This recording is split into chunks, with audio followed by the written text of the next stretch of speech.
Rendez-vous moko kaka sangisaka biso na bino balandi ya King Mag, le roi des magazines bisika bozali awa na Congo Kinshasa na Congo Brazzaville. Pe bino bazuli bakwa kolanda biso na nzela ya YouTube kuna na Europe. Mbote na bino esengeli bo bakyo dans 25 jours année 2017 ezozwa fin na yango tozokota 2018 meilleur ve na bino. Botika to fungola basango na biso ya lelo esengeli bo bakyo bandeko ya Rasop El Kasavubu basali déclaration moko na lelo kuna na siège na bango bolandele mawezali ya Michel Osomba Mardoché Kasiama commentaire ya Médard Elongé. Et la qualifie de machine à complication.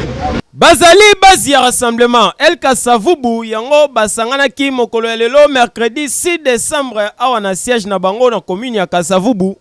Pona kosala déclaration na bango na o etali projet ya loi électorale o ba député nationaux ba utaki ko adopter mikoleleki. Pona base ya rassemblement El Kasavubu bango balobi projet de loi électorale oyo ezali mabe, injuste, pe ezali inconstitutionnel, ezali ko étouffer pluralisme politique o ezali consacré na constitution et République démocratique du Congo, pe lisusu est craché sur multipartisme na Congo. Nanu pona seuil ya représentativité balobi boy.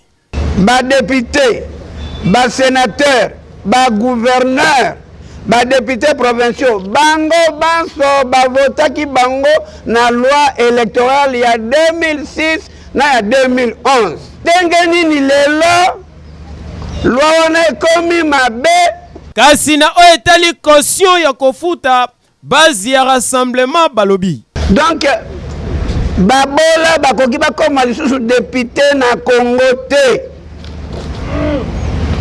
Babola bakoki bakoma lisusu ata bourgmestre na Congo te. Babola bakoki bakoma lisusu ata sénateur te parce que bazali kosenga au moins $1000. Tokozwa $1000 yango wapi. Pona kosugisa boyeba que base ya rassemblement ba rejeter projet ya loi électorale wana ba exiger que loi électorale ya 2011 o ezali nanu en vigueur etika la bongo et puis basalela yango ndenge ezali. Ba pesi ba carton rouge na machine à voter pour selo bango ezali nzambe na tricherie. Ba sengi na peuple congolais basanga na lokola mutu moko po batelemela projet ya loi électorale wana. À suivre. À base du rassemblement, ce projet de loi est discriminatoire.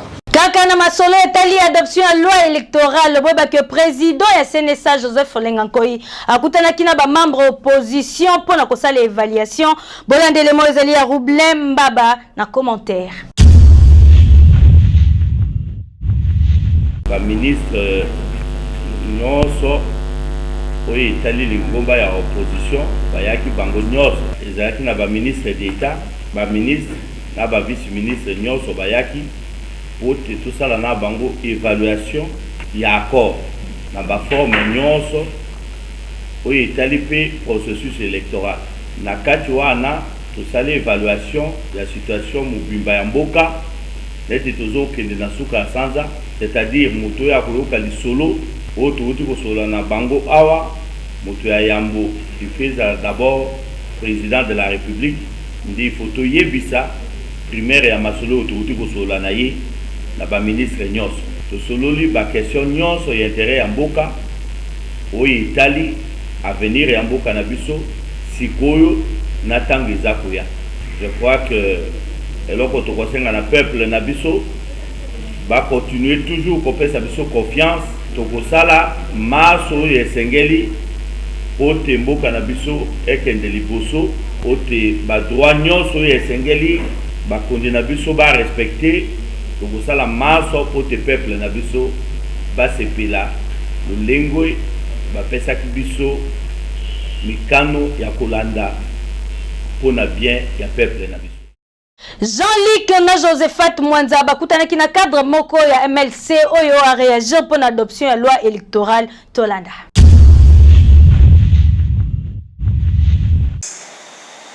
Corneille Nanga Minaku na bato na bango mosusu ya PPRD pe baza ko sepela na projet oyo ba memeli bango ba memeli biso peuple peuple congolais projet babengi ya machine à voter.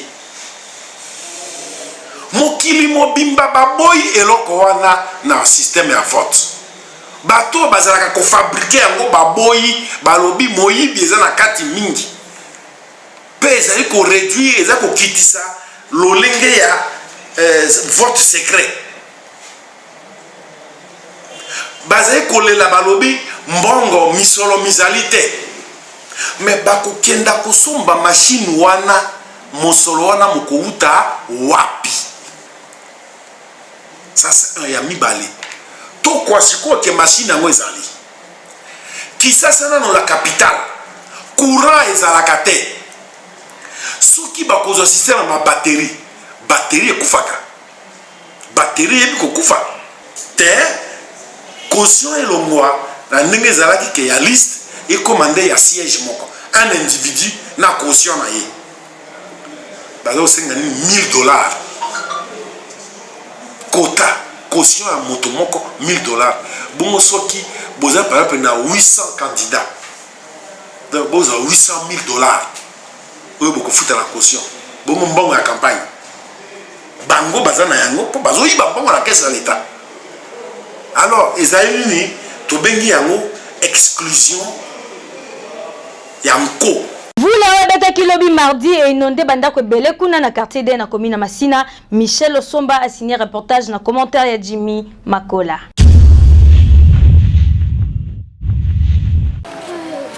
Vula oyo ebeta kilobi na ville province ya Kinshasa. Bota la makambo esalaki awa tozali na commune ya Masina na quartier de na avenue Air Congo. Rivière Tsanga et déborda.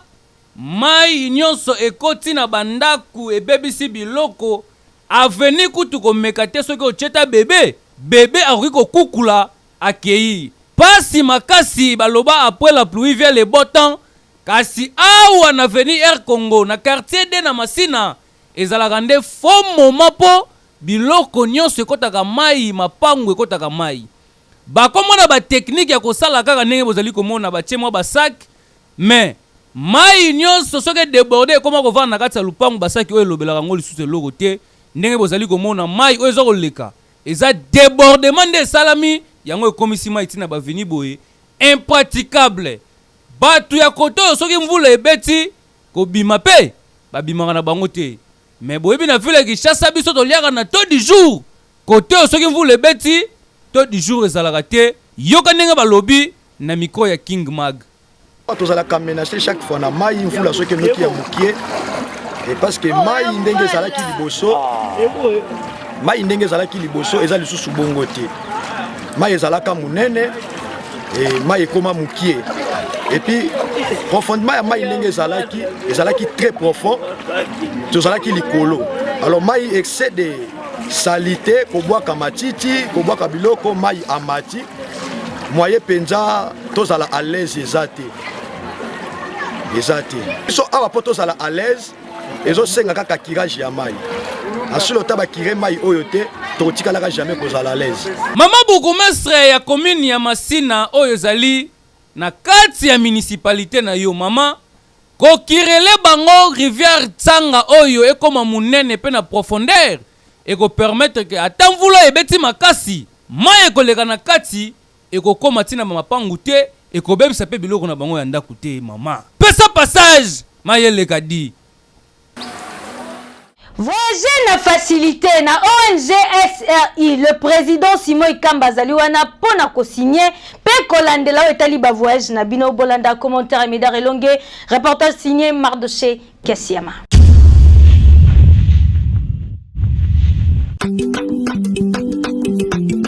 Simon Ikamba le tout puissant SRI le Pink King SRI Mopange na promotion pour le voyage ya ba Congolais. Pour la fin de l'année ya 2017 oyo mona Congo yoka. ONG service réussite international. Et memel bino mopange na promotion pour le voyage na bino. Olingo kende Canada, États-Unis d'Amérique, à partir ya $1000 ya pamba ba démarche na yo nyonso ekosalema kitoko.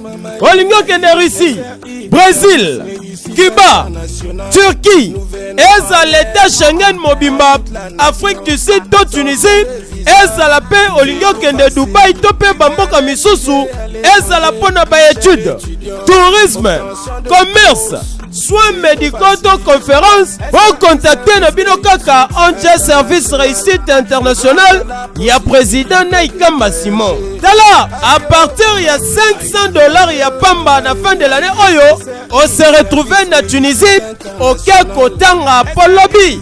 Okoma cadre ya moko yo kitoko grâce ya ngolu ya mosungi ya peuple congolais, Monsieur Ikamba Simon. Papa, maman, hey! Meilleur héritage, okoki kotikela bana na yo ezali ba étude ya qualité. Yango wana ONG Service Réussite International, champion pe #1 na masolo ya assistance pe ba démarche ba visa e bengisi bino boya ebele boya kolukela bala na bino ba visa bakende kotanga na étranger. Oyo ezali mopange na promotion bokoki ko rater na $500 ya pamba on se retrouve na Tunisie pe na $1000 Canada pe États-Unis d'Amérique monio. Bonjour adresse avenue Pascal Taboulay ex Tombalbaye numéro 83 quartier Golf na commune ya Gombe na kati ya studio Ndiaye na RTNC2 en face ya INRB. Bokokuta mususu na avenue Colonel Beya numéro 24 commune ya Gombe en diagonale na quartier général ya Armée du Salut. Et bongo bana changwe na boulevard Lumumba numéro 25 quartier 1 en face ya Bicalbitus référence immeuble Tyrannus na arrêt Apocalypse wana oza mobimba. Bana Congo occasion oyo soko raté yango o raté pe mikili poto o raté pe kokoma cadre mikolo ezali koya pesa passage SRI nyonso na facilité.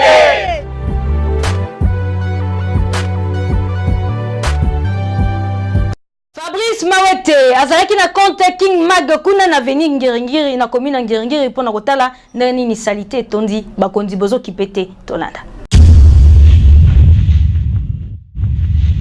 Likambo etali insalubrité na ville province ya Kinshasa, biso na King Mag esite obandi kolobela yango po yango nde ezali konyoko la population na ndenge moko ya kosakana te.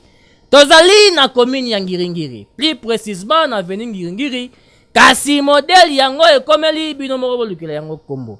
Poto nde poto fulu nzela ekufi botala bino moko ndenge nini population ezali koluka nzela pona kolekana. Mituka pe ba moto elekanaka lisusu te. Population environnante bazali lisusu ko respirer malamu te likolo ya fulu oyo. En tout cas biso tokosenga kaka na ba autorité municipale ya commune ya Ngiringiri ko s'impliquer totalement na likambo etali nzela oyo komekana nu ko organiser mobange na salongo pona kolongola fulu oyo. E bongo bino population oyo bozali nanu ko bora matiti awa botika na bino po moto akolinga commune na ye koleka ye moko azali te. En tout cas bomona loin pesa passage. Na quartier de na commune na Masina bazalaka na bango na passerelle te population bazana difficulté makasi héritier Kanou na Michel Osomba ba signé reportage. Na cadre toujours ya koluka kolakisa bino ndenge nini population kinoise bazali ko souffrir na bakwe mususu na Kinshasa, nde reporter na biso Michel Osomba akitaki na commune ya Masina botala bino moko makambo akutanaki na yango. Tozali na K15 plus précisément na avenue Makula, population ya quartier oyo bazali ko souffrir makasi na likambo etali bongo passerelle pona kokatisa na ngambo mosusu. Ebende oyo bozali komona boye yango nde epermetaka bango pona kokatisa ya pasi ezali ke soki mbula ebeti ebende yango elimwaka. Po kokatisa na pa mosusu wana epesaka bango pasi po ezali ya manzanza etoboka soki kuto sali erreur ozindi na mai pe soki ozoki tétanos ekorate yo te. Na miko ya King Mag toyoka communication bayo sale na biso pon oyo balandela biso pont oyo yango wana to sengi po awa tolemi ba pont ana ka 15 ezalaka esute tala nde ba mai soki mbula ka beti ba pont nyonso seni et dini ba mai côté ba pole kaka pont ba to tala ngo yango wana il faut ba si c'est la biso papa pont wana ka yango le ba pe po na place ba to sengi na ba konya mboka bataila biso solution pont oyo tande mai so tonde biso tina bandako ba bo la biso ba place bandaku bamai place etondi ondie bakonya mboka bazimona te bazomona ebele to kufa na bamai bana baotiola biso na bamai e apasi makasi mpona biso apres towelela tovote biso bakonya mboka moye tovote bango eza te mpo baomona nyonso ezoleka baomona makasi ya mboka na biso me tokomonyoka ma tokomosufri lokola mboka yango ya biso te bakonzi population ya Masina na quartier K15 bazali kosenga bino mingi te. Passerelle ya Malonga bakaniveau po permettre bango mayeleka na malamu poso kimbula ebeti e kote la bango lisusu na bandako te po esala bien. Pesa passage.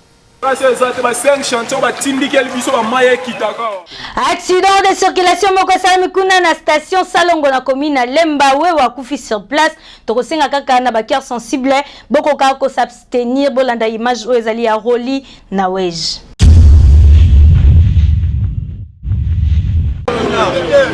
Population ebele o bozali komona bazali nde ya commune na Lemba précisément batelemi na station Salongo wapi la jeune garçon et la liboye batuti na accident de circulation pe akufi sur place na tongo elelo et sali pasi na kanda chauffeur esprit de vie abiki pour la police nde sécuriser qui est sinon te alinga kezwa wa ye na tongo elelo selon ba témoin balobi ke accident de circulation oyo et salami garçon azali nde wewa autaki na station pour na kotia carburant na kobima na ye ata na musika boye mutuka esprit de vie ezali koya na vitesse ya makasi chauffeur esprit de vie ameki kosimba fra mais esimbaki lisusu te aye kolokota jeune garçon mutu nyonso epanzani botala makila kutu moto botala ndenge nini efinani na si esprit de vie awa